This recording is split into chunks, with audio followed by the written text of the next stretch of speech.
നമസ്കാരം. Revaluation result വന്നു. അത് അറിയിക്കാൻ വേണ്ടി മാത്രമാണ് ഇപ്പോൾ വന്നിട്ടുള്ളത്. നമ്മൾ SSLC റിസൾട്ട് നോക്കിയ അതേ സൈറ്റുകളിൽ നമുക്ക് റീവാലുവേഷൻ റിസൾട്ട് ലഭ്യമാണ്. നമ്മൾ പക്ഷേ റീവാലുവേഷൻ റിസൾട്ട് വരുന്നത് നമ്മൾ നേരത്തെ SLC റിസൾട്ട് വരുന്നത് പോലെ എല്ലാ സബ്ജക്റ്റിൻ്റെയും ഗ്രേഡ് കാണിച്ചുകൊണ്ടുള്ള ഒരു രീതി അല്ല ഇത്. നമ്മൾ റീവാലുവേഷൻ അപേക്ഷിച്ച വിഷയങ്ങൾ മാത്രമേ കാണിക്കുകയുള്ളൂ. ആ വിഷയങ്ങൾക്ക് നേരത്തെ ഉണ്ടായിരുന്ന ഗ്രേഡും റീവാലുവേഷൻ കഴിഞ്ഞുള്ള ഗ്രേഡുമാണ്. അങ്ങനെയാണ് ഇത് കാണിക്കുക. അത് നമുക്ക് പ്രിന്റ് എടുക്കാം. ഇപ്പോൾ തൽക്കാലം നോക്കി പ്രിന്റർ ഇല്ലാത്തവർക്ക് നാളെ രാവിലെ പ്രിന്റ് എടുക്കാവുന്നതാണ്. അപ്പോൾ അത് കാണിക്കുന്നത് ഇങ്ങനെയാണ്. ഇപ്പോൾ ഇംഗ്ലീഷിനാണ് നമ്മൾ റീവാലുവേഷന് കൊടുത്തുകൊണ്ട് വിഷയം കാണിക്കും. ഇംഗ്ലീഷ് ആദ്യത്തെ ഗ്രേഡ് എ, റീവാലുവേഷൻ കഴിഞ്ഞപ്പോഴുള്ള ഗ്രേഡ് A+. അങ്ങനെയാണ്.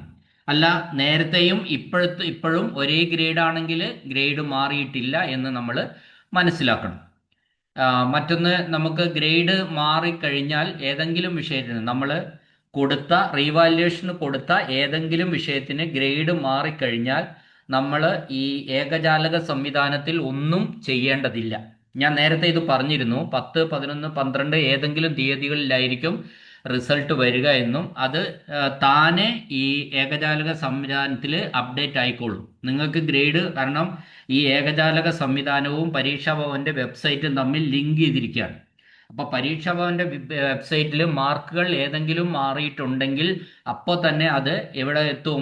ഏകജാലക സംവിധാനത്തിലോ ആയി കഴിഞ്ഞു. പിന്നെ നമ്മൾ ഈ സർട്ടിഫിക്കറ്റിന്റെ കോപ്പിയോ പ്രിന്റ് ഔട്ടോ ഒന്നും എവിടെയും കൊണ്ടുപോയി കൊടുക്കുകയോ അപേക്ഷിക്കുകയോ ഒന്നും ചെയ്യേണ്ടതില്ല.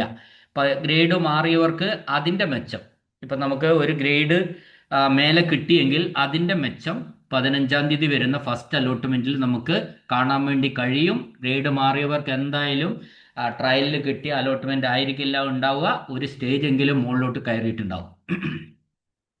അപ്പോൾ ഇതാണ് റിസൾട്ട് ഷീറ്റിന്റെ പ്രിന്റ് ഔട്ടിന്റെ ഒരു പ്രത്യേകത. നേരത്തെയുള്ള ഗ്രേഡും ഇപ്പോൾ റിവാലുവേഷന് ശേഷമുള്ള ഗ്രേഡും കാണിച്ചുകൊണ്ടുള്ള ഒരു പ്രിന്റ് ഔട്ടാണ് നമുക്ക് വരിക. മാത്രമല്ല, ഈ പ്രിന്റ് ഔട്ട് ഏതെങ്കിലും വിഷയത്തിന് ഗ്രേഡ് കൂടുതൽ കിട്ടിയിട്ടുണ്ടെങ്കിൽ നിങ്ങൾ ദയവായിട്ട് ഒരു പ്രിന്റ് ഔട്ട് എടുക്കുക. ആ റിസൾട്ടിന്റെ ഒരു പ്രിന്റ് എടുക്കുക. ഗ്രേഡ് കൂടിയ വിഷയങ്ങൾക്ക് ആ പ്രിന്റ് നിങ്ങൾ ഹെഡ്മാഷ് എടുത്ത് നിങ്ങൾ പഠിച്ച സ്കൂളിലെ ഹെഡ്മാഷിന്റെ ഓഫീസിൽ കൊണ്ടുപോയി കൊടുത്താൽ അവിടുന്ന് ഒരു വിഷയത്തിനാണ് ഗ്രേഡ് മാറിയതെങ്കിൽ 400 രൂപ നമുക്ക് അപ്പം തന്നെ തിരിച്ച് തരും.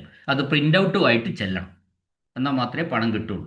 ഒരു വിഷയത്തിനും ഒരു ചേഞ്ചും വന്നിട്ടില്ല എങ്കിൽ നമുക്ക് എന്തില്ല, പിന്നെ റീവാലുവേഷനിൽ ഗ്രേഡുകൾ മാറിയിട്ടില്ല എന്ന് മനസ്സിലാക്കുക. അപ്പോൾ പിന്നെ ക്യാഷ് തിരിച്ചു കിട്ടില്ല. അതാണ് സത്യം. ഓക്കെ, എല്ലാവരും റിസൾട്ട് നോക്കുക. നന്നാവട്ടെ എന്ന് ആശംസിക്കുന്നു.